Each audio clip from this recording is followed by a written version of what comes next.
ನಮಸ್ಕಾರ ಪ್ರೀತಿಯ ಕನ್ನಡಿಗರೇ, ಇದು ಪಬ್ಲಿಕ್ ವಾಯ್ಸ್ ಕರ್ನಾಟಕ. ನಾನು ನಾಗೇಂದ್ರ ಕೆಂಪೇಗೌಡ.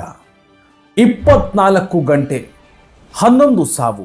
ಕರ್ನಾಟಕದ ಪ್ರತಿಷ್ಠಿತ ಜಯದೇವ ಹೃದ್ರೋಗ ಆಸ್ಪತ್ರೆ ಈಗ ಭಾರೀ ಚರ್ಚೆಯ ಕೇಂದ್ರವಾಗಿದೆ. ಮೃತರ ಕುಟುಂಬಸ್ಥರು ಆಸ್ಪತ್ರೆಯ ವಿರುದ್ಧ ನಿರ್ಲಕ್ಷ್ಯದ ಆರೋಪ ಮಾಡ್ತಾ ಇದ್ದಾರೆ. ಆದರೆ ಆಸ್ಪತ್ರೆಯ ಆಡಳಿತ ಈ ಆರೋಪಗಳನ್ನು ತಳ್ಳಿ ಹಾಕ್ತಾ ಇದೆ. ಹಾಗಾದ್ರೆ ಮೈಸೂರಿನ ಜಯದೇವ ಆಸ್ಪತ್ರೆಯಲ್ಲಿ ನಿಜವಾಗ್ಲೂ ಏನಾಯಿತು?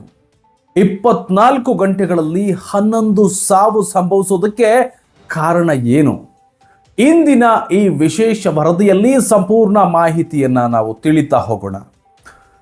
ಮೈಸೂರಿನ ಜಯದೇವ ಹೃದ್ರೋಗ ಸಂಸ್ಥೆ ಕರ್ನಾಟಕದ ಪ್ರಮುಖ ಆಸ್ಪತ್ರೆಗಳಲ್ಲಿ ಒಂದಾಗಿದೆ. ಮೈಸೂರು, ಮಂಡ್ಯ, ಹಾಸನ, ಚಾಮರಾಜನಗರ, ಕೊಡಗು ಸೇರಿದಂತೆ ಹಲವು ಜಿಲ್ಲೆಗಳಿಂದ ಸಾವಿರಾರು ರೋಗಿಗಳು ಇಲ್ಲಿ ಚಿಕಿತ್ಸೆಯನ್ನ ಪಡೆಯೋದಕ್ಕೆ ಬರ್ತಾ ಇರ್ತಾರೆ, ದಿನನಿತ್ಯ ಬರ್ತಾ ಇರ್ತಾರೆ. ಆದರೆ ಇತ್ತೀಚೆಗೆ ಆಸ್ಪತ್ರೆಯಲ್ಲಿ ನಡೆದಂತಹ ಆ ಒಂದು ಘಟನೆ ಸಾರ್ವಜನಿಕರ ಆತಂಕಕ್ಕೆ ಕಾರಣವಾಗಿದೆ. ಕೇವಲ 24 ಗಂಟೆಗಳ ಅವಧಿಯಲ್ಲಿ 11 ರೋಗಿಗಳು ಸಾವನ್ನಪ್ಪಿದ್ದಾರೆ ಎಂಬಂತಹ ಮಾಹಿತಿ ಹೊರಬಂದಿದೆ. ಈ ಸುದ್ದಿ ಹೊರಬಿದ್ದ ತಕ್ಷಣ ಆಸ್ಪತ್ರೆಯ ಆವರಣದಲ್ಲಿ ಬಹಳ ಉದ್ವಿಗ್ನವಾದಂತಹ ಪರಿಸ್ಥಿತಿ ನಿರ್ಮಾಣ ಆಯಿತು. ಮೃತರ ಕುಟುಂಬಸ್ಥರು ಆಸ್ಪತ್ರೆಯ ವಿರುದ್ಧ ತೀವ್ರ ಆಕ್ರೋಶವನ್ನ ವ್ಯಕ್ತಪಡಿಸ್ತಾ ಇದ್ದಾರೆ. ಕೆಲವರು ಚಿಕಿತ್ಸೆಯನ್ನ ನೀಡುವಲ್ಲಿ ವಿಳಂಬ ಆಗಿದೆ ಅಂತ ಆರೋಪ ಮಾಡ್ತಾ ಇದ್ದಾರೆ. ವಿಳಂಬ ಆಗಿರೋ ಕಾರಣ ಇಂಥದ್ದೊಂದು ದುರ್ಘಟನೆ ಸಂಭವಿಸಿದೆ ಅನ್ನುವಂಥದ್ದು ಕುಟುಂಬಸ್ಥರ ವಾದ. ಇನ್ನು ಕೆಲವರು ವೈದ್ಯರು ಮತ್ತು ಸಿಬ್ಬಂದಿ ಸರಿಯಾದ ಗಮನ ನೀಡಿದ್ರೆ ಇಂತಹ ಘಟನೆ ಸಂಭವಿಸ್ತಿರ್ಲಿಲ್ಲ ಅಂತ ಹೇಳ್ತಾ ಇದ್ದಾರೆ. ಈ ಘಟನೆ ಸಾಮಾಜಿಕ ಜಾಲತಾಣಗಳಲ್ಲಿಯೂ ಕೂಡ ಬಹಳ ವ್ಯಾಪಕ ಚರ್ಚೆಗೆ ಕಾರಣವಾಗಿದೆ. ಹಾಗಾದ್ರೆ ಆ 24 ಗಂಟೆಗಳಲ್ಲಿ ನಿಜವಾಗ್ಲೂ ಏನಾಯಿತು? ಆಸ್ಪತ್ರೆ ಮೂಲಗಳ ಪ್ರಕಾರ ಮೃತಪಟ್ಟಂತಹ ಬಹುತೇಕ ರೋಗಿಗಳು ಅತ್ಯಂತ ಗಂಭೀರ ಸ್ಥಿತಿಯಲ್ಲಿ ಆಸ್ಪತ್ರೆಗೆ ದಾಖಲಾಗಿದ್ರು.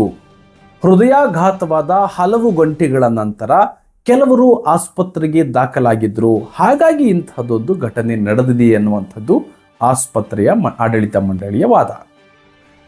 ಇನ್ನು ವೈದ್ಯರ ಪ್ರಕಾರ ಹೃದಯಾಘಾತದ ಸಂದರ್ಭದಲ್ಲಿ ಮೊದಲ 1 ಗಂಟೆ ಬಹಳ ಇಂಪಾರ್ಟೆಂಟ್ ಆಗಿರ್ತದೆ.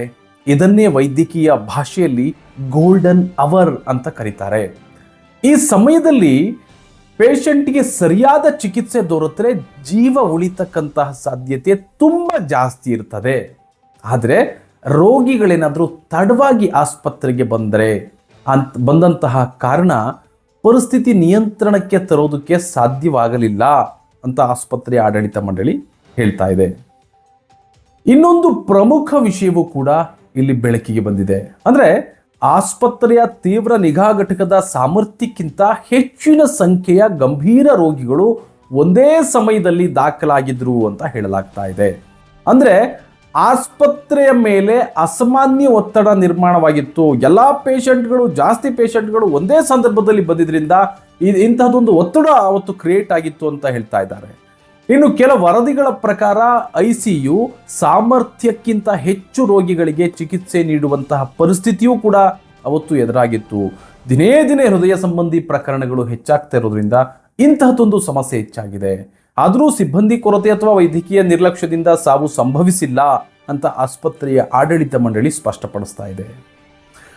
ಇನ್ನು ಇತ್ತೀಚಿನ ವರ್ಷಗಳಲ್ಲಿ ಕರ್ನಾಟಕದಲ್ಲಿ ಹೃದಯಾಘಾತ ಪ್ರಕರಣಗಳು ಹೆಚ್ಚಾಗ್ತಾ ಇವೆ ಎಂಬಂತಹ ಆತಂಕಕಾರಿ ವರದಿಗಳು ಕೂಡ ಬರ್ತಾ ಇದೆ. ಅಂದ್ರೆ ಯುವಕರಲ್ಲಿಯೂ ಕೂಡ ಹೃದಯ ಸಂಬಂಧಿ ಸಮಸ್ಯೆಗಳು ಹೆಚ್ಚುತ್ತಿರುವ ಬಗ್ಗೆ ವೈದ್ಯರು ಎಚ್ಚರಿಕೆಯನ್ನ ನೀಡ್ತಾ ಇದ್ದಾರೆ. ಆಗಾಗ್ಗೆ ಇದರ ಪರಿಣಾಮವಾಗಿ ಜಯದೇವದಂತಹ ವಿಶೇಷ ಆಸ್ಪತ್ರೆಗಳ ಮೇಲೆ ರೋಗಿಗಳ ಒತ್ತಡ ದಿನದಿಂದ ದಿನಕ್ಕೆ ಹೆಚ್ಚಾಗ್ತಾ ಇದೆ. ಅನೇಕ ರೋಗಿಗಳು ಜಿಲ್ಲಾಸ್ಪತ್ರೆಗಳನ್ನ ಬಿಟ್ಟು ನೇರವಾಗಿ ದೊಡ್ಡ ಆಸ್ಪತ್ರೆಗಳತ್ತ ಧಾವಿಸ್ತಾ ಇದ್ದಾರೆ. ಜಿಲ್ಲಾಸ್ಪತ್ರೆಗಳಲ್ಲಿ ಸರಿಯಾದಂತಹ ವ್ಯವಸ್ಥೆ ಇಲ್ಲದೇ ಇರೋ ಕಾರಣ ಅಂತಹದೊಂದು ಟ್ರೀಟ್ಮೆಂಟ್ ಸಿಗ್ತಿಲ್ಲ ಅಂತ ಇಂತಹ ದೊಡ್ಡ ಆಸ್ಪತ್ರೆಗಳಿಗೆ ಜನ ನುಗ್ತಾ ಇದ್ದಾರೆ.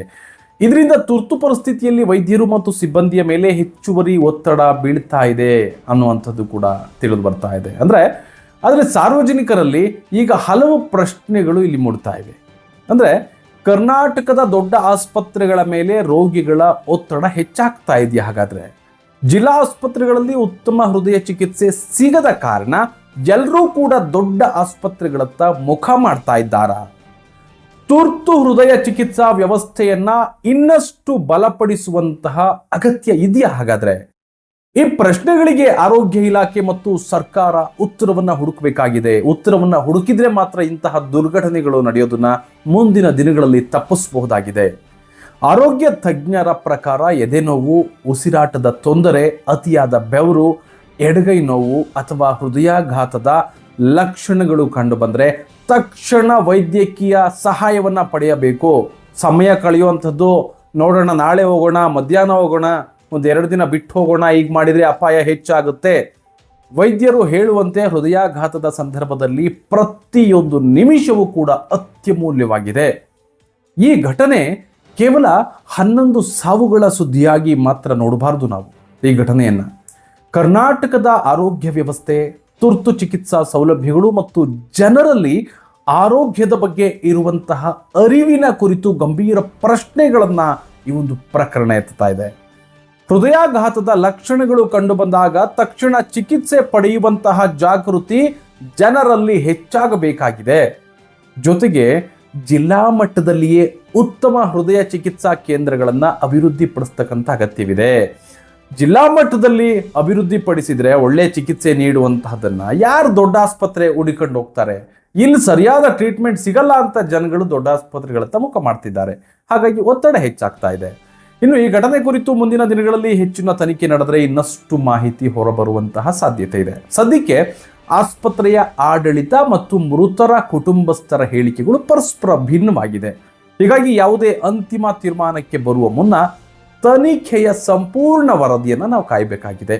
ಅದು ಬರೋದಕ್ಕಿಂತ ಮುಂಚೆ ಆಸ್ಪತ್ರೆ ತಪ್ಪ, ಇಲ್ಲ ಪೇಷಂಟ್ಗಳು ಮೊದಲೇ ಏನೋ ತುಂಬ ಸೀರಿಯಸ್ ಆಗಿ ಬಂದು ಹೀಗಾಯ್ತಾ, ನಮಗಿನ್ನೂ ಗೊತ್ತಿಲ್ಲ. ಹಾಗಾದರೆ ಗೆಳೆಯರೇ, ಮೈಸೂರಿನ ಜಯದೇವ ಆಸ್ಪತ್ರೆಯಲ್ಲಿ 24 ಗಂಟೆಗಳಲ್ಲಿ 11 ಸಾವು ಸಂಭವಿಸಿರುವಂಥದ್ದು ರಾಜ್ಯದ ಆರೋಗ್ಯ ವ್ಯವಸ್ಥೆಯ ಬಗ್ಗೆ ಹಲವು ಪ್ರಶ್ನೆಗಳನ್ನು ಎತ್ತಿದೆ. ಕುಟುಂಬಸ್ಥರು ನಿರ್ಲಕ್ಷ್ಯದ ಆರೋಪವನ್ನು ಮಾಡ್ತಾ ಇದ್ದಾರೆ. ಆದರೆ ಆಸ್ಪತ್ರೆಯ ಆಡಳಿತ ಆ ಆರೋಪಗಳೆಲ್ಲವನ್ನು ತಳ್ಳಿ ಹಾಕ್ತಾ ಇದೆ. ಹಾಗಾದರೆ ಸತ್ಯ ಏನು ಎಂಬುದು ತನಿಖೆಯ ಬಳಿಕವಷ್ಟೇ ಸ್ಪಷ್ಟವಾಗಲಿದೆ. ಅಲ್ಲಿವರೆಗೂ ಕೂಡ ನಾವು ಯಾವುದನ್ನು ಇದೇ ಸರಿ ಅಂತ ನಾವು ಹೇಳೋಕ್ಕಾಗಲ್ಲ. ಈ ಬಗ್ಗೆ ನಿಮ್ಮ ಅಭಿಪ್ರಾಯಗಳನ್ನು ದಯವಿಟ್ಟು ಕಮೆಂಟ್ ಮಾಡಿ ತಿಳಿಸಿ. ವಿಡಿಯೋ ಇಷ್ಟ ಆದರೆ ಲೈಕ್ ಮಾಡಿ, ಶೇರ್ ಮಾಡಿ. ಇನ್ನಷ್ಟು ವಿಶ್ವಾಸಾರ್ಹ ಸುದ್ದಿಗಳಿಗಾಗಿ ಪಬ್ಲಿಕ್ ವಾಯ್ಸ್ ಕರ್ನಾಟಕ ಚಾನಲನ್ನು ಸಬ್ಸ್ಕ್ರೈಬ್ ಮಾಡಿ. ಸ್ವತಂತ್ರ ಪತ್ರಿಕೋದ್ಯಮಕ್ಕೆ ನಿಮ್ಮ ಸಹಕಾರ ಇರಲಿ. ಇನ್ನೊಂದು ಮುಖ್ಯ ವಿಷಯದೊಂದಿಗೆ ನಾನು ನಿಮಗೆ ಸಿಗ್ತೀನಿ. ಧನ್ಯವಾದಗಳು.